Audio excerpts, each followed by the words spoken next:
While aid organisations and NGOs often react to an immediate need or crisis, missionaries dig in and stay, making a long-term commitment to a community and their needs. Father Shay Cullen stayed. He's a Colombian missionary who arrived in the Philippines in 1969 as a regular diocesan priest, but soon realised the community's real needs and his real vocation. Do you describe yourself as a Catholic, as a Christian? Is that what drives you? No, I'm going to say humanitarian. No, that I have, of course, we believe in Jesus of Nazareth, and he's a model and inspiration. We try to imitate the social action that he took to change the world, challenging authorities, and what's all Christianity is supposed to be about. It's not going to church and, you know, and all of that stuff. It's really serving the poor, the victims of abuse, challenging injustice, and that's what it's about. Well, we do have a little bit of history here. Father Shay started by helping street children, often mistreated or imprisoned in adult jails. Then a quiet word from a nun in a clinic changed his life, when she told him that some of the children had sexually transmitted infections. This is the first 12 kids with venereal disease in a hospital room. The one I went to, and I interviewed them and found out they were being abused by U.S. Navy's people. And that's the one I publicized, for which they put me on trial because I exposed child abuse. I was up for deportation. Father Shay has dedicated his life to standing up for the rights of vulnerable and powerless people. He's been arrested, sued, threatened with deportation, falsely accused of child abuse, and nominated 4 times for a Nobel Peace Prize. He's built care homes, refuges, and an organisation where young boys and girls can start to reclaim the childhood and dignity stolen from them. Hi, good morning, everybody. Hi. Okay. Lahat na kayo na may karapadan, ha? Okay? So, itong pinaka-importante sa buhay ninyo, magbabantay ang sariling dignidad, ha? Ang yung sariling karapadan. Dapat talaga laban na kayo sa katarungan sa buhay ninyo. No, kayo din biktima at survivor, ha? Once he realized that the main source of the abuse and sex trade was the local US naval base, Father Shay campaigned successfully for 20 years to have it shut down.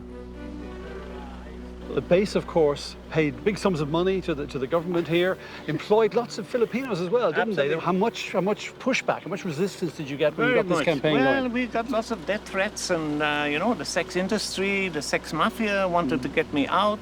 And if you look at all you've done and all you've achieved, where does the closure of this base stand in that? Major issue. I mean, you know, you're affecting the thousands of people, you know, and the big thing is we were able to free the women and the victims of death bondage. You know, no woman could leave the city. She had to be a sex worker all her life because they controlled it by debts, giving her money in advance. So this was probably the biggest impact, actually, you know, in regards to numbers. Now, because of global political instability, the base here is due to reopen. The fight goes on. You know, if you have faith, what is that? It's just doing good and opposing evil. But we have to believe we can win.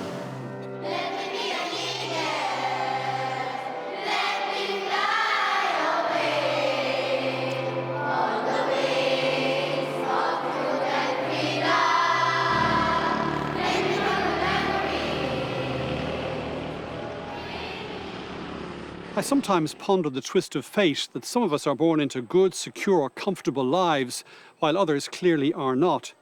As a journalist, I've reported on exploitation and injustice on many occasions. And by and large, the Irish are, I think, pretty good at expressing and feeling empathy towards the plight of others. But missionaries take it a step further. They do something about it. They stand up and are counted. As the great American civil rights leader, Senator John Lewis, has said, find ways to make trouble. good trouble, necessary trouble. In 1969, Father Shay Cullen arrived in the Philippines as a diocesan priest to a small parish a few hours west of Manila. But at the heart of the parish was a US naval base and a rampant sex trade, involving the abuse and mistreatment of countless young girls and boys. He quickly realized his true vocation. Evangelization takes really many different forms. And I suppose, just like Jesus, I think he went around with many of the prostitutes himself. And he was always seen with the poor. Father Shay has dedicated his missionary life to fighting for the rights of vulnerable people. But 56 years after he arrived, the problems haven't gone away. The naval base is gone for now, but much of the sexual abuse has simply moved online.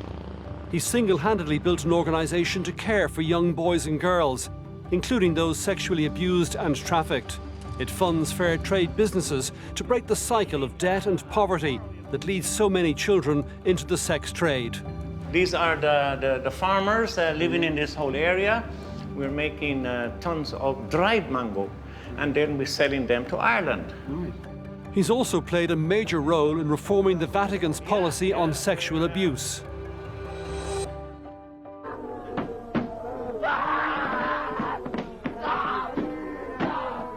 For decades, a central part of his work has involved emotional release therapy, during which trained psychologists help children confront and cope with the trauma they've experienced.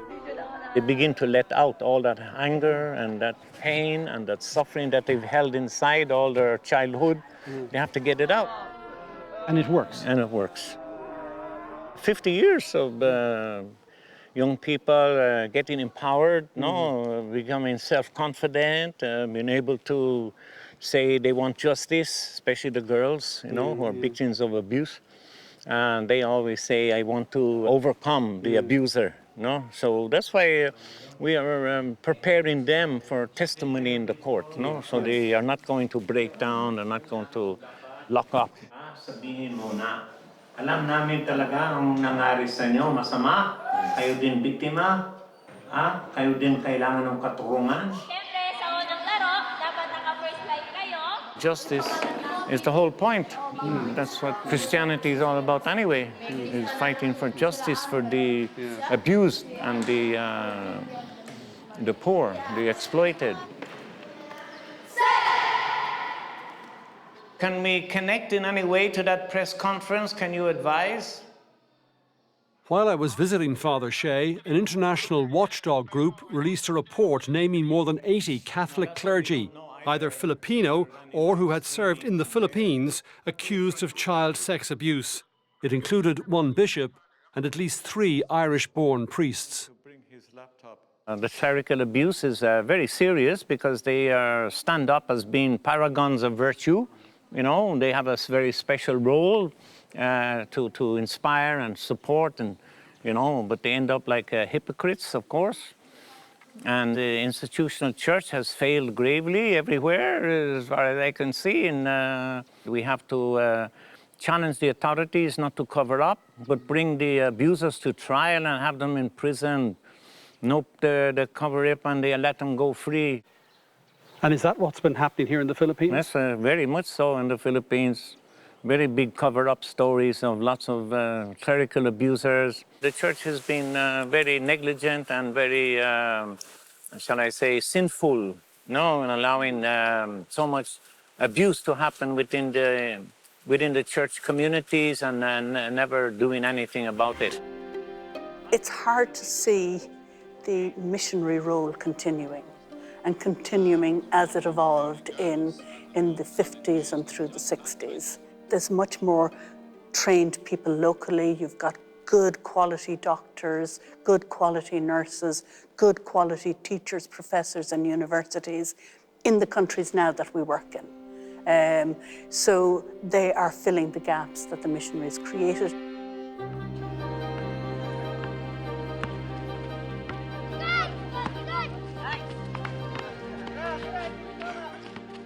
You're probably the last of a generation of Irish missionaries. Well, maybe, I don't know if it's Irish, but it's not the last of missionaries. Everyone has a mission, in life. They should have. If they don't, they should find one. How to do good for someone else. No, and that's how you lead a life of meaning and purpose. So you don't have any concerns that the missionary spirit is declining? Well, I don't know what is missionary spirit. Well, what do you do? Well, no, that's a commitment. Everyone can have a doing good. You call it mission, I call it having a purpose and goal of life. Can that be replaced? Is that being taken up by others? Would you be confident for the future? The point is, it's not to say it's ending. That's been going on all the time. There's millions of good people doing good every day, and they have a goal and a purpose to help their neighbor, and that's what love one another as you love yourself. What more mission can you have? Mabuti naman natuloy na kayo sa inyong project, no? Meet Francis Permido, our now president of the Preda Foundation. Yeah. So Francis runs the home now. He runs the whole Preda. And Shay, have you then been standing back from at least some of the day-to-day running of Preda? Oh yeah, I'm sort of semi-retired. I'm just doing writing. I'm still writing my weekly column in the newspapers. But you have a successor. Yeah, well, Francis is our successor now in running everything in the foundation. Is he good at delegating? He's learning. You hesitated. He's learned a lot. 56 years after Father Shay Cullen arrived in the Philippines, the problems may have changed or evolved, but the need is obviously still there.